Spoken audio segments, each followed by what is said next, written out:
Good morning, students. Today's class we will see the continuation of first stage of labor.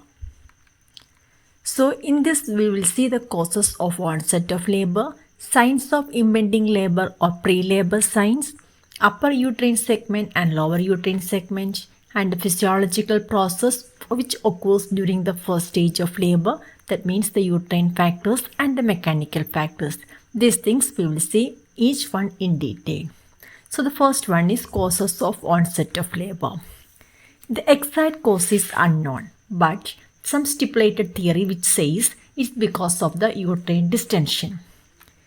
And in the uterine distension, at least this will explain why the labor occurs early in case of polyhydramnios and multiple pregnancy. So when the uterus is distant to a limit, then it will induce the labor. Second is uteroplacental contribution. That means the activation of fetal hypothalamic pituitary adrenal axis prior to the onset of labor. That causes there will be increase in the CRH, which will in turn will increase the release of ACTH, and this will stimulate the fetal adrenals, so that the fetal adrenals will produce increased cortisol release, accelerated production of estrogen and progesterone from the placenta. So ultimately, this production of estrogen will cause the cause of onset of labor. Third reason, the estrogen. Estrogen will increase the release of oxytocin from the maternal pituitary gland, and also the estrogen promotes synthesis of receptors for oxytocin in the myometrium. Then the estrogen will accelerate the prostaglandin synthesis. So and increase the excitability of myometrial cell membrane. And because of these four reasons, the estrogen will stimulate the labor. Next is progesterone. Soon, just before the onset of labor, the progesterone level falls and the estrogen level in the blood will increase. So that will stimulate the labor. Then prostaglandin. Prostaglandin also is a factor which will cause the induction of labor. At least the major source of the prostaglandin include amnion, chorion, decidual cells and myometrium. Then the signs of impending labor, otherwise known as the pre-labor signs. Just before the onset of labor, there are maybe some signs from which we can say the labor is near. At least you might have heard here, means if you have any pregnant lady at our home, and our grandparents may say, because seeing the way how she walks, they may say the time of onset of labor is near. So that is known as the pre-labor signs, or otherwise the impending labor. First one is lightening. That means 2 to 3 weeks before the onset of the labor, the lower uterine expands and it allows the fetal head to sink lower. And that is known as the lightening. And the woman will experience a decrease in the minor discomfort of shortness of breath, because the presenting part will sink into the pelvis. The shortness of breath which she caused because the fundus will touches the diaphragm will be released. The signs of lightening, other signs include frequency of maturation will be increased, because when the presenting part is well inside the pelvis, it may compress the urinary bladder and the capacity of urinary bladder may decrease. So there will be frequency of urination will be there, and uncomfortable feeling of generalized pelvic pressure.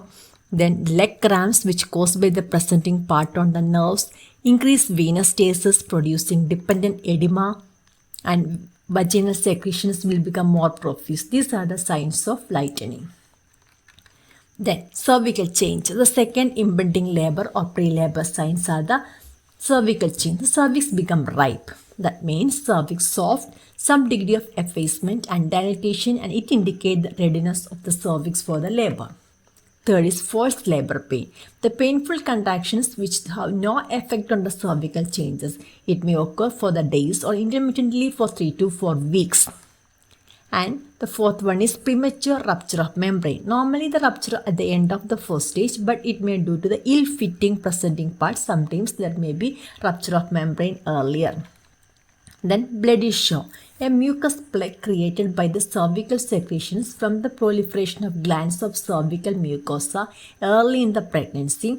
It serves as a function as a protective barrier that will be lost during the beginning of labor. It is lost because when there is a cervical dilatation, the cervical plug can no more fit into the cervix, so it may be lost. That is known as the bloody shock. Then energy spurt, 24 to 48 hours before the onset of labor, the mother is having a full energy of doing something. The energy spurt, and occasionally some patient may suffer from GI upset. So these are the signs of impending labor. Next is the upper uterine segment. You might have heard the upper uterine segment and lower uterine segment so often. So we will see what is an upper uterine segment and a lower uterine segment. Upper uterine segment is a thick muscular part of the fundus, and this bears the contractions and retractions and transmit into the lower uterine segment, hence allowing its mechanical stretching. With increasing uterine contraction and retraction, ovoid uterine fundus elongates more and reduces the transverse diameter. And lower uterine segment. Before the onset of labor, there is no complete anatomical or functional division of the uterus. But during the labor, the active upper uterine segment and passive lower uterine segment is more pronounced.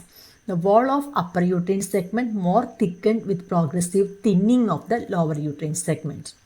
The anatomical lower uterine segment corresponds to the part of the uterus to which the peritoneum is loosely attached to the anterior wall. When fully formed, the lower uterine segment measures nearly 7.5 to 10 cm from the internal os. It is a hemispherical in shape at the beginning, but it becomes cylindrical when fully formed in the second stage. The thinning of the lower uterine segment is achieved by relaxation of the muscles fibers, causing elongation as it is entirely passive, contraction and retraction of the muscle fibers of upper uterine segment, thereby drawing up of the elongated lower uterine segment and cervix. Unlike upper uterine segment, it has poor retractile property. And clinical importance of the lower uterine segment include the phenomena of receptive relaxation enables expulsion of the fetus by the formation of a complete birth canal along with the fully dilated cervix. Implantation of the placenta in the lower uterine segment gives rise to a clinical entity known as placenta previa. It is through the lower uterine segment cesarean section is performed. Because of poor retractile property, there is a chance for PPH if the placenta is implanted over the lower uterine segment. Poor decidual reaction facilitates morbid adherent placenta. And in obstetrical labor, the lower uterine segment is very much stretched and thinned out, and it is likely to give away. That means it may be able to rupture in case of multipara. The physiological process in the first stage of labor. It is of two types of process. One is the uterine action and second is the mechanical action. We will see the uterine action. The first one is fundal dominance. That means the contraction begins in the fundus and spread across downwards the body of uterus. It is maximum intensity in the fundus, and this property is known as the fundal dominance. Second is polarity. Polarity is nothing but it is the neuromuscular harmony between the upper and lower uterine segment. That means when the upper pole contracts stronger and retract to expel the fetus, and lower pole contracts slightly and dilate to allow the expulsion to occur. That means when the upper pole is contract, the lower pole will dilate. That is the polarity, neuromuscular harmony between upper and lower uterine segment. Next is contraction and retraction. The uterine contractions are involuntary. They are controlled by nervous system and endocrine influence of the woman's body. During labor, the contraction does not passes off completely. That means in a normal situation, in the other muscles, when the contraction finishes, the muscle fiber will relax. But in case of uterus, when the contraction finishes, it does not pass off completely. So it may retain some amount of contraction, and that property is this unique property of the uterine muscle to retain some amount of contraction is known as retraction. And because of this property, the upper uterine segment of the uterus becomes gradually shorter and thicker, and its cavity shorten in size. When labor begins, the contraction occurs 15 to 20 minutes for 30 seconds. In the beginning, the contractions are weak in nature and gain rhythmic regularity with a pause in between. The very strong contractions have a set pattern of recurrence of every 2 to 3 minutes and last for 50 to 60 seconds at the end of the first stage. And this is the relaxed muscle and this is the contract muscle. So when the contraction finish, it will be retracted. That means it retains some amount of contraction. Again, the contraction curve happened, it will be retracted, contraction, retracted, contraction, retracted. So finally, this is the original muscle, and at the end of the labor, the muscle become like this, to be shortened.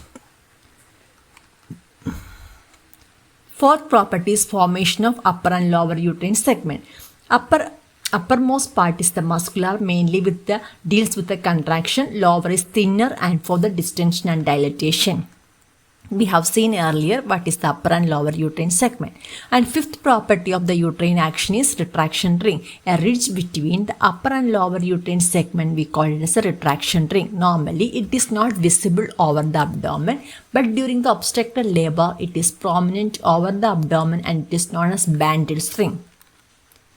And the sixth one is cervical effacement. The term refers to the merging of the cervical canal to the lower uterine segment, leaving external os as thin edged circular orifice. That means the cervix is merged into the uterus. We can no more feel the cervix. That is known as the cervical effacement. Thinning of the cervix, shortening of the cervical canal, effacement expressed in terms of percentages like 50%, 80% and 100%, which is the paper thin.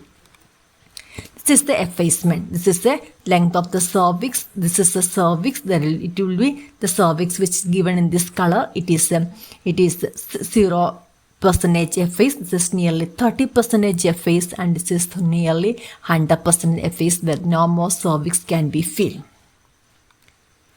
The seventh property is cervical dilatation, the process of enlargement of cervical os from few millimeters to the opening large enough to pass the baby. The dilatation occurs following softening of the cervix, increased vascularity in the cervical region, and effects of strong uterine contraction and retractions of the uterine muscles. A well-fitting presenting part, a bag of waters, play a major role in the process of dilatation of the internal os.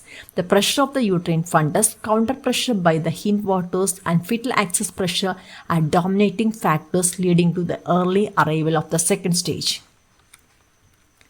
And the eighth factor is ripening of cervix. The process by which the cervix becomes soft, compliant, and partially dilated is termed as cervical ripening. It is the combination of biochemical, endocrine, and mechanical factors means ready for the job ahead. And descent of the the second one, descent of the presenting part in terms of the station.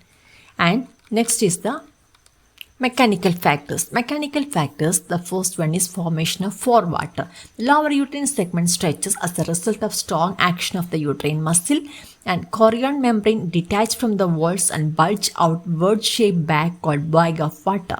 It helps for the dilatation of the cervical os. A well-flexed head fits into the cervix and cuts off the fluid in front and behind the hindwater in which the body is floating. And this is the example when the well-fitting presenting part comes and meet into the pelvis. The water, the amniotic fluid in front of the head is known as the forewaters, and the amniotic fluid behind means retained inside the uterus is known as the hindwaters. Second is general fluid pressure. During the uterine contraction, there is a lot of pressure on the fetus, the membrane, placenta, and umbilical cord and amniotic fluid. The pressure of uterine contraction is equalized throughout the uterus if the membranes are intact because of the bag of waters or the amniotic fluid counterbalance the pressure of the uterine contraction. This is known as the general fluid pressure. In this, the fetus, placenta, and umbilical cord does not get compressed in between the contraction because of the fluid. Due to the rupture of membrane, some of the amniotic fluid drains out, leading interruption of the supply oxygen to the fetus. Therefore, it is essential to preserve the integrity of fetal membrane to regulate the supply of oxygen to the fetus as well as to occurrence of infection, especially in prolonged labor. This is general fluid pressure, and because of the contractions, the pressure will be equalized and the fetus does not compress in between the uterus because of the presence of the amniotic fluid. Rupture of membrane. The ideal time for the rupture of membrane is the end of first stage of labor. Once cervix is fully dilated, it gives no support to the forwarders. Artificial rupture of membrane can be carried out using surgical forceps. Early rupture is always harmful. If presenting part is ill-fitting, it may lead to dry labor. The rate of infection may increase. At times, the membranes may not be ruptured even in the second stage, and fetal head covered with a sac appear along with the fetus is known as cold. Increased incidence of cesarean section have been reported after rupture of membrane due to variability in the dysregulation on the CT gene. And fourth mechanical factor is fetal access pressure. It is exertion of the force on the cervical canal of the mother. During the contraction and retraction, maximum intensity of contraction is retained in the fundus and gradually transmitted downward to the presenting part, which in turn applies force over the cervix. The fetal access pressure has specific role to play in the second stage of labor. So during each contraction, the uterus rises forwards and force of fundal contraction is transmitted to the upper pole of the fetus down the long axis of the fetus and applied to the presenting part to the cervix, and this is known as the fetal access pressure. Uterine contractions are primary power to expel the fetus. Each uterine contraction described in terms frequency, intensity, duration, and resting tone. Frequency, how often the uterine contraction occurs. That means the time from the beginning of the one contraction to the beginning of another contraction.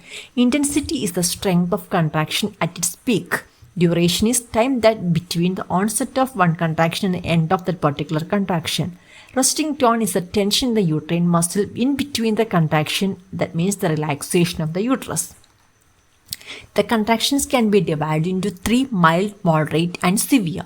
Mild means slightly tense uterus if we touch the tip of the nose. The mild contraction is between 0 to 20 second duration. Moderate, firm fundus, difficult to indent with the finger. That means it is between 20 to 40 second duration.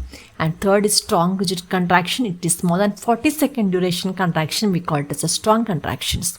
Thank you. Thank you for listening.